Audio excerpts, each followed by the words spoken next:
All right, welcome to today's Explainer. We're doing something a little bit different, kind of fun today. We're not just, rattling off dates and facts. We're actually going to open up a giant, interactive, time travel comic book. Seriously.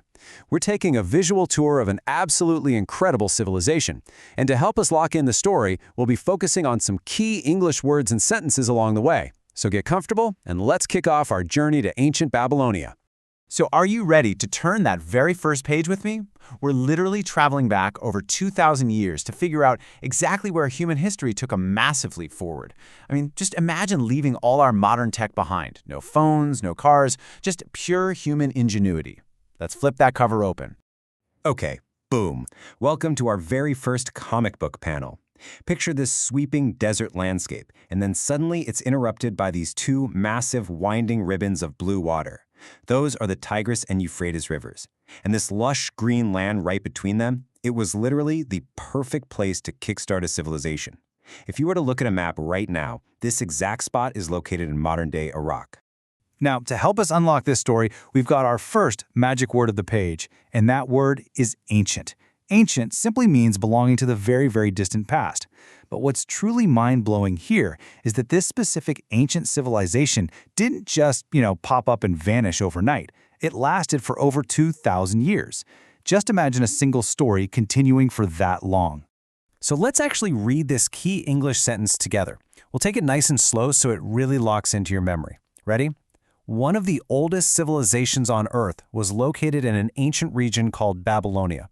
Whenever you think about the oldest places on Earth, I want you to remember that exact sentence. All right, let's turn the page to our next comic scene. Imagine walking right up to these massive towering walls. But they aren't just boring gray stone. No way. They are made of these brilliant shining blue bricks. And painted right onto those bricks are these fierce mythical beasts, standing guard over giant bronze gates that let thousands of people flow in and out of the city. And that brings us to our next magic word for this scene, Babylon. Now, what's super interesting about this city is the actual meaning of the name itself.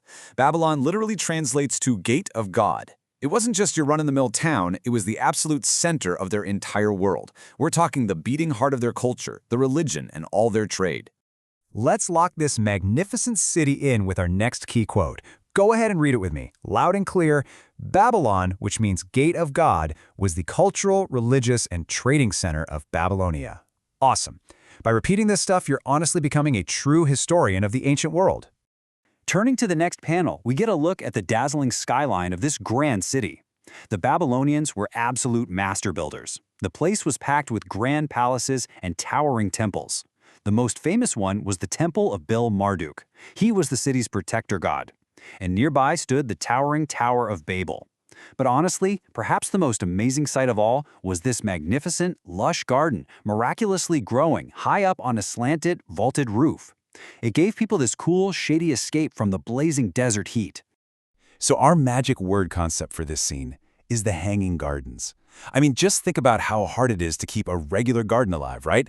Let alone one suspended on top of a massive building in a scorching hot climate. It was such a breathtaking architectural achievement that people literally traveled from all over the known world just to get a glimpse of it. It was so amazing, in fact, that it earned a legendary title.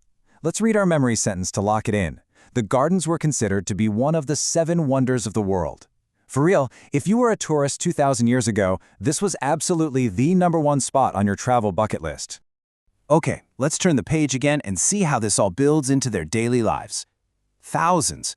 The Babylonians didn't just have 1 or 2 gods. They had a god or goddess for practically everything. The sky, the rivers, the crops, even the tools they used to farm. Religion was just everywhere in their world. Here's a nice, short, punchy key sentence to help you remember this panel. Ready? The Babylonians worshipped thousands of gods. It's short, it's simple, and it paints a very clear picture of their incredibly busy spiritual life. But before we turn to the next page, I've got a pretty big question for you. With all those grand buildings and literally thousands of people to feed, how on earth did they grow food in that blazing hot, dry sun? They couldn't exactly just wait around for rain. They had to get creative. And the answer lies in our next magic word: irrigate. The Babylonians were absolute farming geniuses. They figured out how to drain these watery swamps, and more importantly, they learned how to irrigate the dry land. They actually dug out these complex networks of canals to drag water all the way from the mighty Tigris and Euphrates rivers right to their crops. Let's read the key sentence that shows exactly how their farming magic worked. They built a series of canals to carry water from the Tigris and Euphrates rivers to the fields. Because of this brilliant system, they could grow massive amounts of vegetables, fruits, and grains. Basically, no canals, no civilization. All right, flip the page. We are now out of the muddy farms and right into the bustling workshops of the city. Say hello to our next magic word, craftsmen. These weren't just everyday workers. These were highly skilled artists and builders who made the city of Babylon so incredibly beautiful and wealthy. Let's actually look at what these craftsmen made. They'd take simple mud, dry it out in the sun, and then paint it with these brilliant glazes to build their stunning walls. They carved incredibly detailed statues out of solid stone, and they designed dazzling jewelry using pure silver and gold. They were, without a doubt, true artists. Here's a simple but super powerful key sentence to summarize those artistic skills. Read it with pride. The Babylonians were excellent craftsmen. They literally took the raw resources around them and turned them into absolute masterpieces. Now, let's turn to perhaps their greatest achievement of all. Our next magic word is a system of writing. See, before this, human knowledge was only passed down by talking. The Babylonians helped change all that. They created a way to write things down, which meant they could record their rich history, write amazing literature, keep track of scientific studies, and preserve their religious texts forever. This was a massive, massive milestone in human history.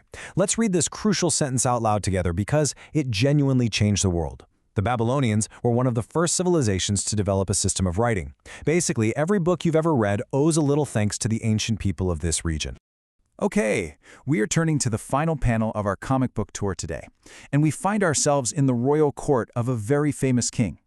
Now, the Babylonians were ruled by a lot of kings, but one really stood out. His name was Hammurabi.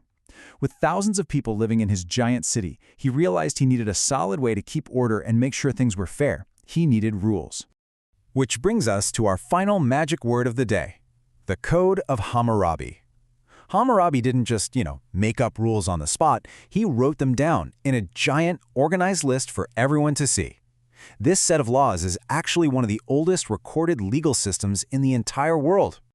Let's lock in our final key English sentence of our journey so you never forget the name of this ancient law book. Read it with me. Today, these famous laws are known as the Code of Hammurabi. And just like that, we've reached the back cover of our ancient comic book. We've seen the blue walls, the hanging gardens, the canals, and the first written laws. But I want to leave you with a quick question to think about. If you lived in ancient Babylon, walking through the Gate of God, what story would you write down using their brand new system of writing? Would it be about the mythical beasts, the thousands of gods, or maybe your very own adventure? Keep wondering, keep learning, and I'll see you in the next explainer.